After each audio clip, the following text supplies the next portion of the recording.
plano hay infinitas rectas que pasen por un punto. Pero hay un postulado que primero está enunciado bastante complicado, bastante enrevesado, habla de dos rectas cortadas por una transversal y que dice si de un lado de esa transversal determinan las rectas con esta transversal ángulos menores a un recto, entonces prolongando las rectas para ese lado se van a cortar. Vale decir que en caso contrario, si fueran ángulos rectos, esas rectas no se van a cortar. Por lo tanto, aceptamos que serían paralelas en términos de no cortarse en el plano. ¿Hasta ahí vamos? La cuestión es que este postulado que parecía bastante retorcido y complicado, que hoy formulamos distinto, hoy decimos por una recta, por un punto exterior a una recta pasa una sola paralela a esa recta, ¿sí? Es decir, tengo, a ver, acá atrás puedo dibujar algo, una recta, tengo un punto exterior, ¿sí? Y por este punto va a pasar una y solo una recta que sea paralela a la dada. Esa es la forma de enunciarlo hoy. Él hablaba de cortarlo y que fueran dos ángulos menores a 90. Bueno, Valeria está publicando algo que me aparece del WhatsApp acá, pero no lo voy a ver ahora. El problema con esto, al darse así tan retorcido, es que muchos se empeñaron en que eso no era una afirmación aceptable a simple vista, así como axioma, y que merecía o que era posible de ser demostrada. Esto quiere decir que en lugar de postulado iba a ser un teorema, ¿sí? Como el libro desarrolla postulados, principios también puntos de partida, digamos, para no definir algunos objetos que considera que son indefinibles, o sea, no se pueden definir. Por ejemplo, lo que hoy llamamos conceptos primitivos. Un concepto primitivo, por ejemplo, es el punto. No hay forma de definir el punto, no hay forma de definir una recta, de definir un plano. Cada vez que vos querés definir un punto, lo definís por lo que no es. No tiene medida, no puede ser medido. La recta, tenés que remitirte al concepto de línea recta para definir la recta. O sea, que los puntos estén alineados, que no tengan curvatura hacia un lado o hacia el otro. Cosas por el estilo que es o decir que es una recta o decir que no sea una no recta. O sea, negar la posibilidad de que no lo sea. Bueno, el tema es que en este afán de demostrarlo, de esto hablaron en Historia de la Matemática. Pregunto porque si no corto, hago más cortito porque los estoy aburriendo. Yo no me acuerdo, profe, haber hablado de esto. No me acuerdo. No, profe. Bueno, si los Tampoco. aburro me dicen, porque en realidad no quiero estar repitiendo cosas que ya Jamás. saben. Jamás de los jamases. Dale, dale. Bueno, entonces, la cosa sería, en el afán de, pero no hubo ánimo en contra de Euclides. Digo, no es que la gente dijo, uy, este Euclides estaba loco, mirá lo que afirmó. Consideraban que era verdad, pero que a su vez no era tan evidente, tan claro y evidente como los otros postulados, entonces era posible de ser demostrado. Decía, el libro se organiza en postulados, en conceptos primitivos, en teoremas. Teoremas que, una vez que los demuestra, los va usando como insumo para demostrar otros. ¿Sí? Y entonces se empeñaron en demostrar ese postulado, el postulado de las paralelas. Cuestión que un tal Zachary en Italia, muchos siglos después de Euclides, intenta, y como no pueden demostrarlo, dice, bueno, podríamos proponer una demostración por el absurdo. ¿En qué consiste demostrar algo por el absurdo? ¿Ustedes qué saben de eso, de las demostraciones por el absurdo?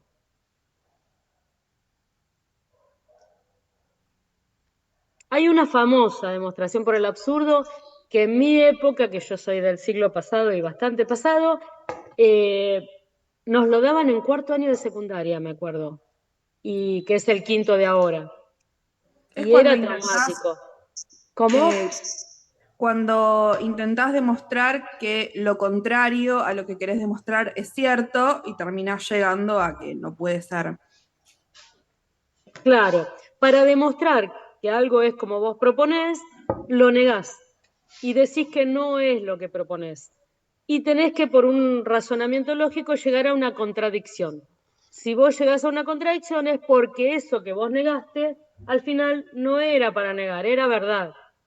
Es bastante retorcido, pero es ese el tipo de demostración por el absurdo. ¿Alguien conoce una demostración por el absurdo? ¿Se acuerda de alguna?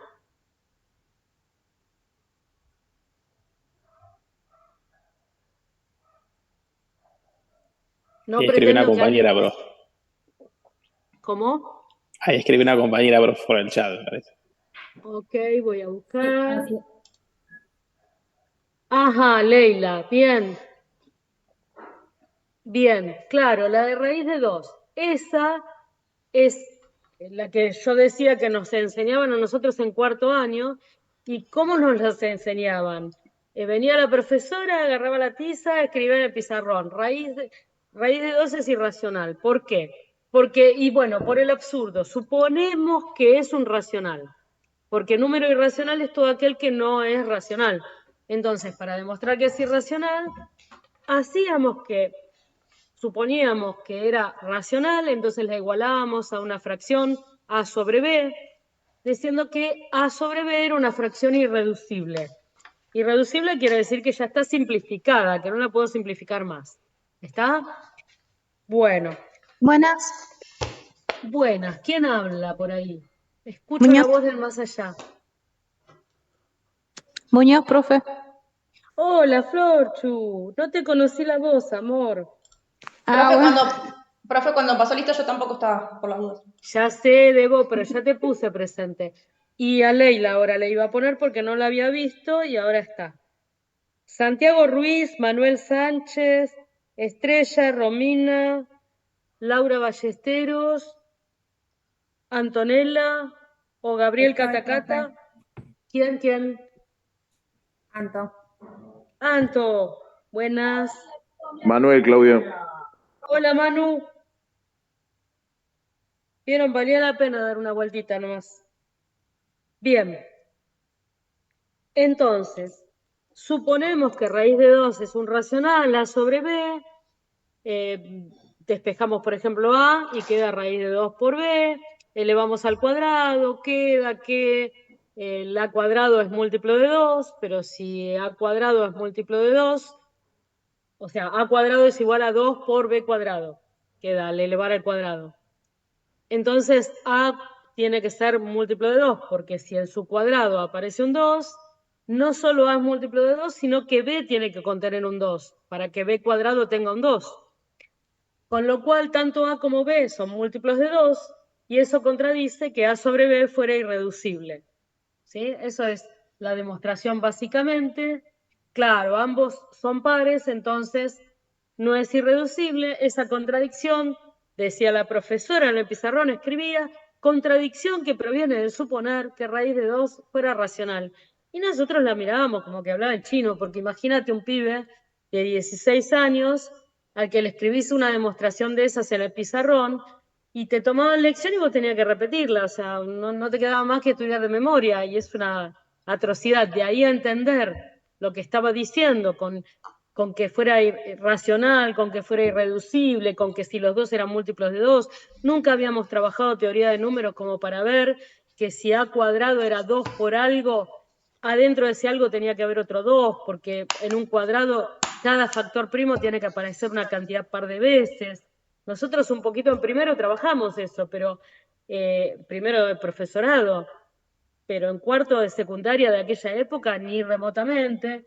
Entonces era un chino. Pero bueno, esa es la clásica demostración por el absurdo, la de raíz de 2. Y lo mismo podríamos hacer con raíz de 3 o cualquier otra raíz que fuera irracional. Bien. Entonces Zachary, ¿qué hizo? Dijo, bueno, voy a negar la afirmación.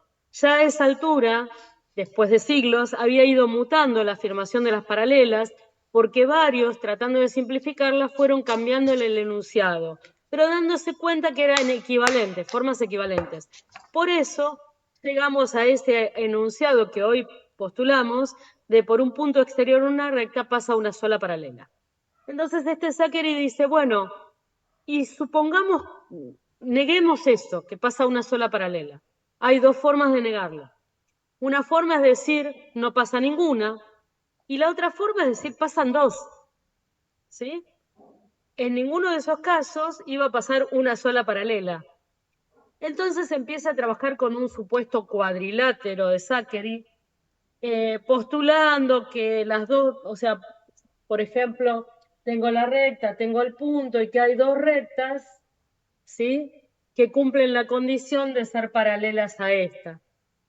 Verso, porque, bueno, obviamente en el plano euclidiano y en nuestro mundo sensible, lo que llegamos a ver,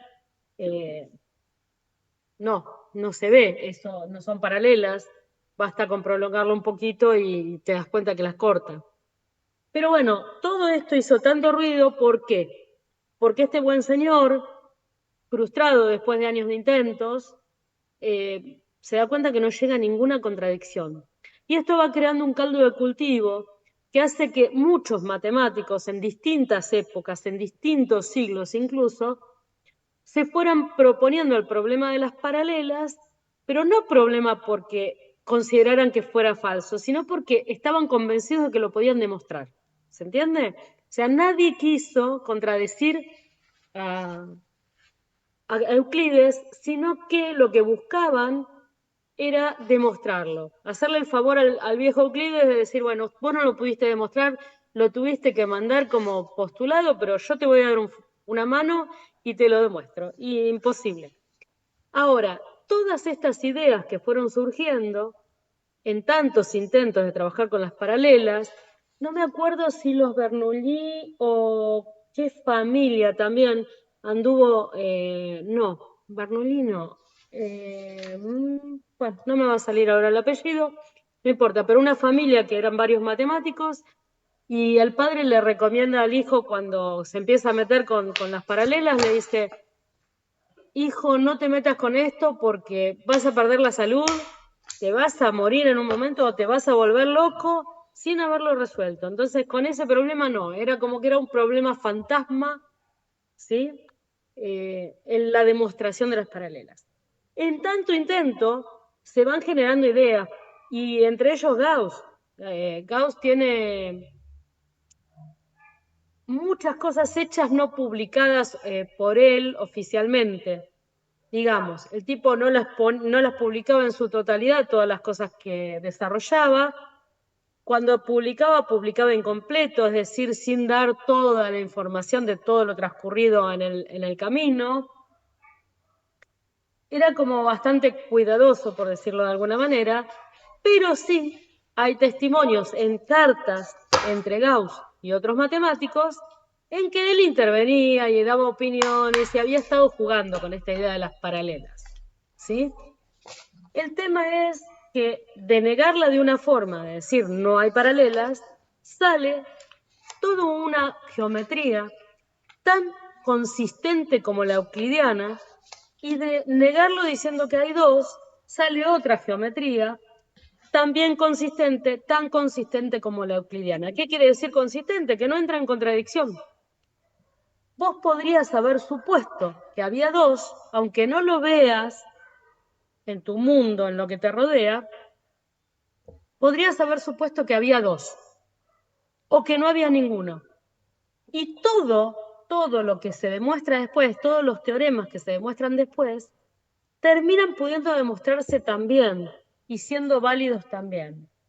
Es más, hubo uno de los matemáticos que se tomó la molestia de todos los teoremas demostrados en los elementos, que era base y punto de partida para estudio de la geometría durante siglos,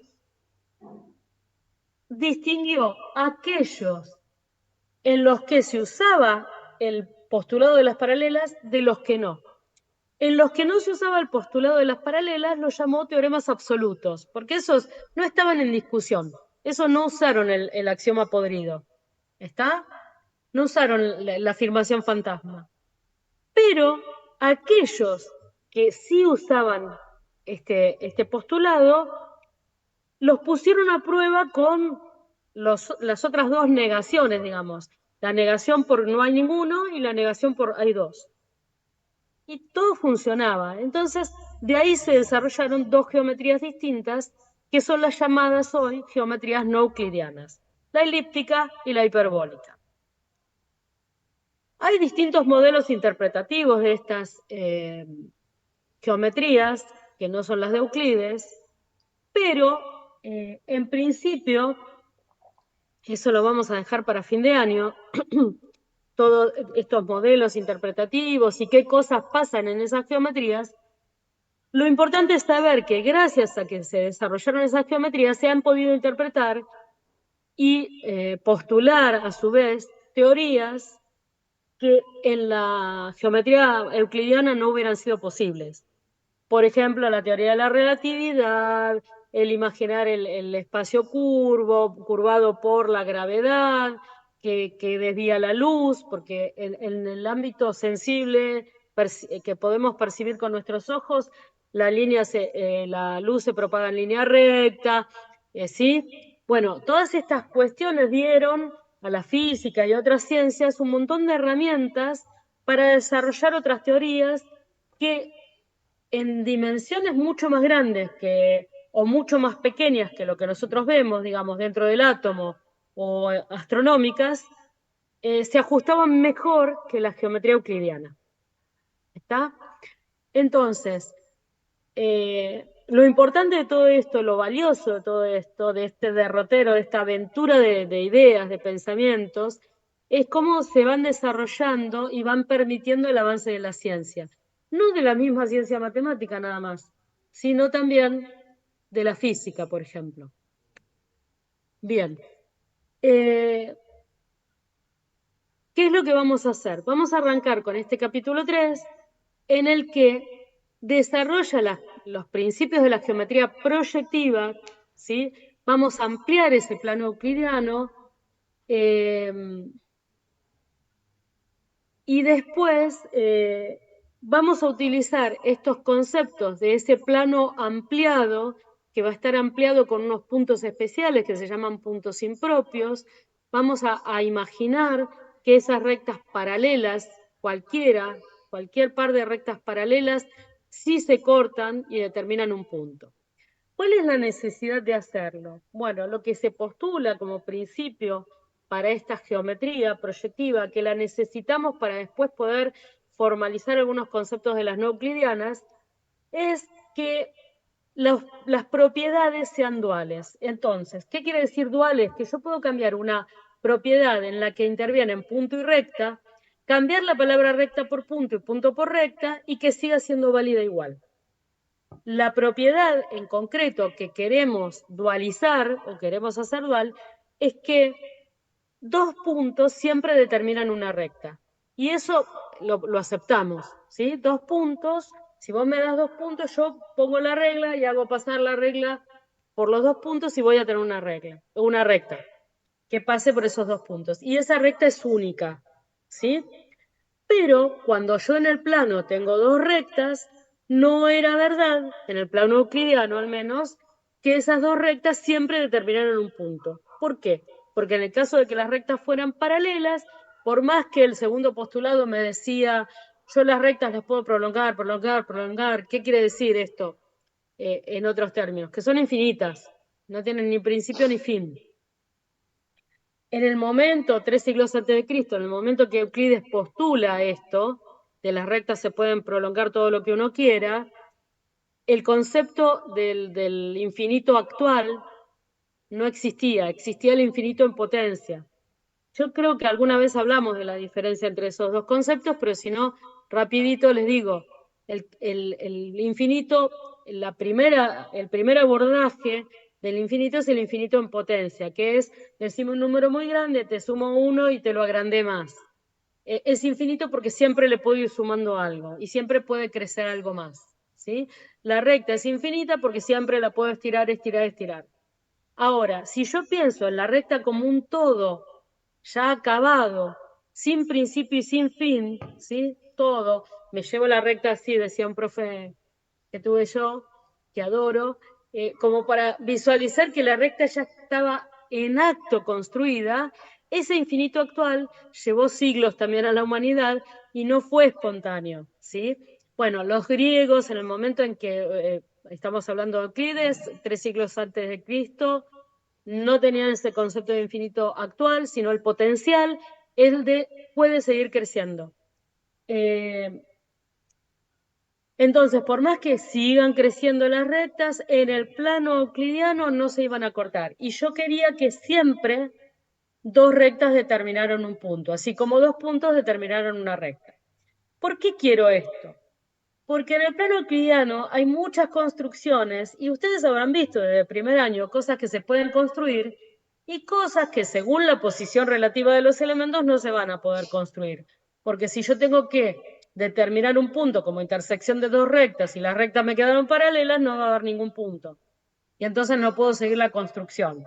Y lo que quería esta gente era poder seguir la construcción. Entonces, vamos en este primera lectura, que es la de la página 17, miré porque no me acordaba el número, página 17, es solo esa carilla, no pretendo que leamos más que eso, que lo vamos a leer para el viernes y poder hablar el viernes de eso en el aula.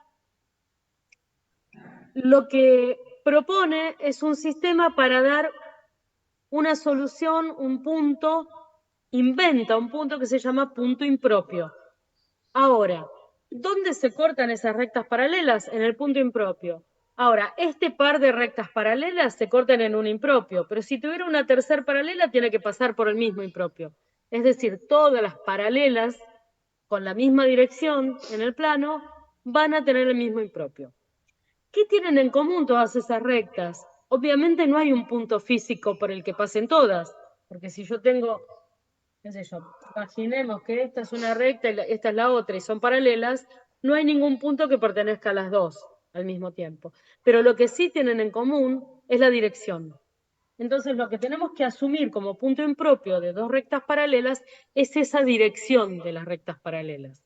¿Sí? ¿Hasta ahí vamos?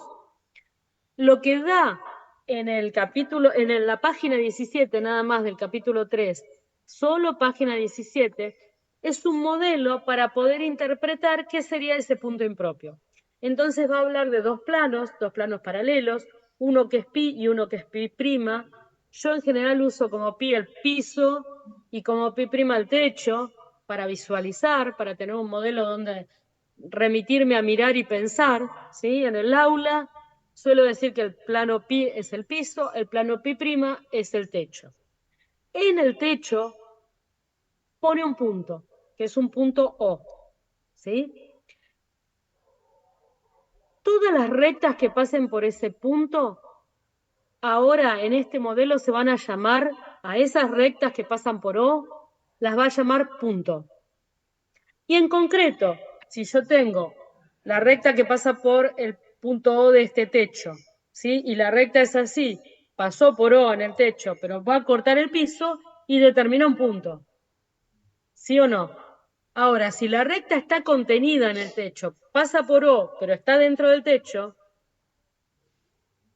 no va a cortar el piso. ¿Se interpreta? Si no, lo vemos el viernes, tranquilos, no hay problema.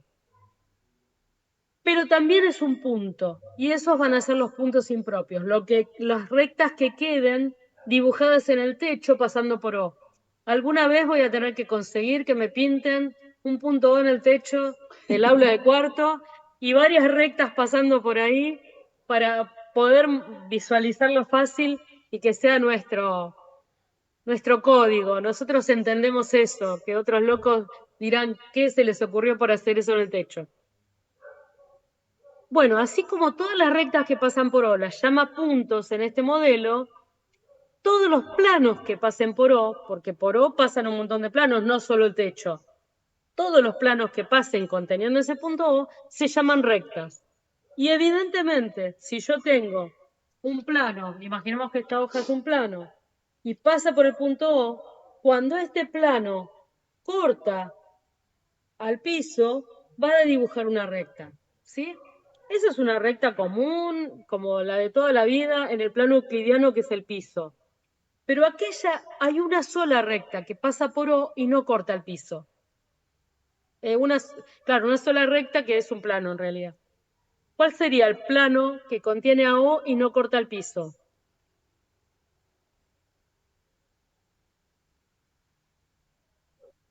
El techo. El techo, exactamente. Sí, señor. Está en lo cierto. Ese va a ser lo que se llama la recta impropia, porque es la recta formada por todos los puntos impropios. Es como que yo en el techo puedo pintar todas las rectas que pasan por O, ¿sí? Hago una recta, otra recta. Imaginen que esto fuera, la pizarra esta fuera el techo. Estamos mirando el techo ahora, ¿sí? Y este fuera el punto O. Y va a haber una recta que pasa por O, y va a haber otra recta que pasa por O, y va, bueno, recta, no así tan chuecas, ¿no? Rectas, rectas, rectas. Si yo dibujo todas las infinitas rectas que pasan por O, termino pintando todo de negro el techo, claramente, ¿sí? Ahora, ese techo es la recta impropia porque es la formada por todos esos puntos impropios. ¿Qué Este serían es un todas las modelo rectas que están interpretativo. contenidas en el techo? Sí, sí. Son todas las Todas rectas las que están contenidas en contenidas el en el techo. plano que sería el techo.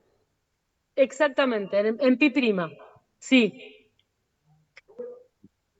En sí, el modelo interpretativo es solo un juego intelectual en el que vamos a cambiar el nombre a las cosas y van a ver que todos los modelos para las geometrías no euclidianas son así. Digo que recta es este pedacito y es ese pedacito y no es la recta que vos viste toda la vida, ¿sí? O llamo recta sobre una.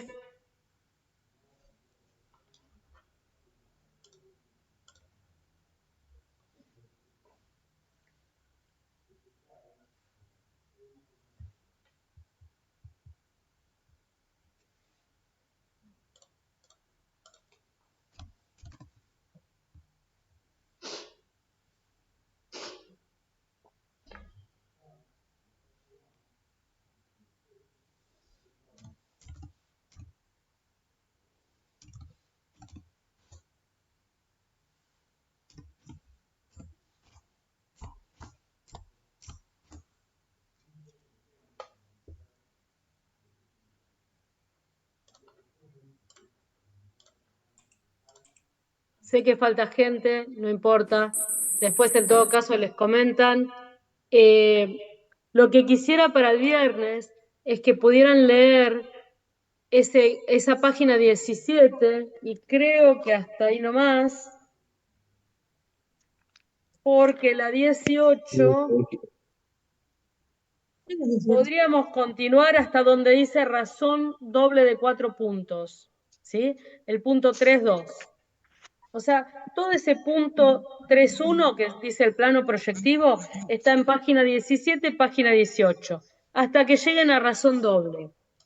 Eso es menos de 2 carillas. Sí, sí. Les pido, ¿cómo? Sí, sí, profe, no hay problema. Bueno, eso les pido que lo lean. ¿Para qué?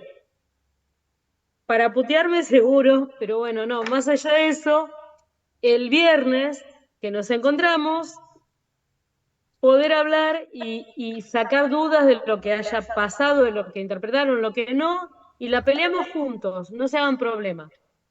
¿Qué es lo que yo quiero que aprendan de esto? Al margen de la metacognición de lo que significa leer un texto y entenderlo, ¿eh?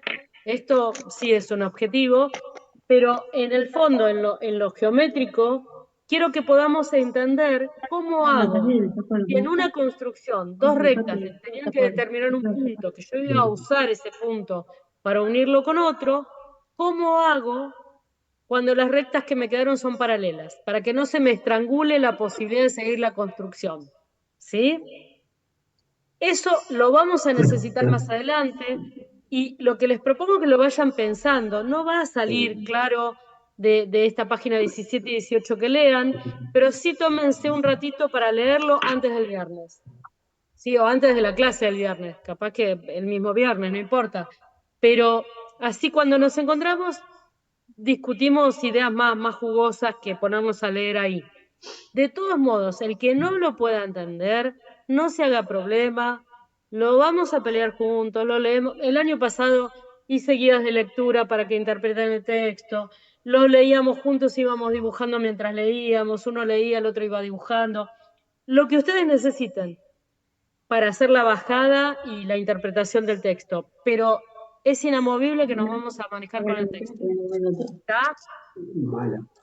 Bien. Por mí los dejo 1 hora y media, no tengo drama.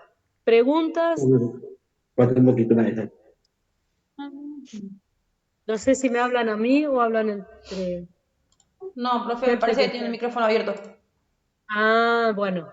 No, yo no quería dejar de contestar a alguien y me parecía que podían estar hablándome nada más. ¿Eso tiene algo que ver con las alaviadas? No. Las alabeadas en el espacio euclidiano, o sea, en el plano euclidiano no existen alabeadas. Existen en el espacio, pero el espacio común en el que vivimos existen alabeadas, no se cortan y todo bien. Esto es darle solución a las que tienen igual dirección. Las alabeadas no tienen igual dirección. Son precisamente la ruptura de la idea de dos rectas son paralelas porque no tienen intersección. Las alabeadas no tienen intersección y no son paralelas. Eso se usa para mostrar que las paralelas son algo más que no tener intersección. Son las que tienen igual dirección, ¿sí? Y en el espacio también, si tuvieran igual dirección, no van a tener intersección, por lo tanto son paralelas, pero no son alabeadas.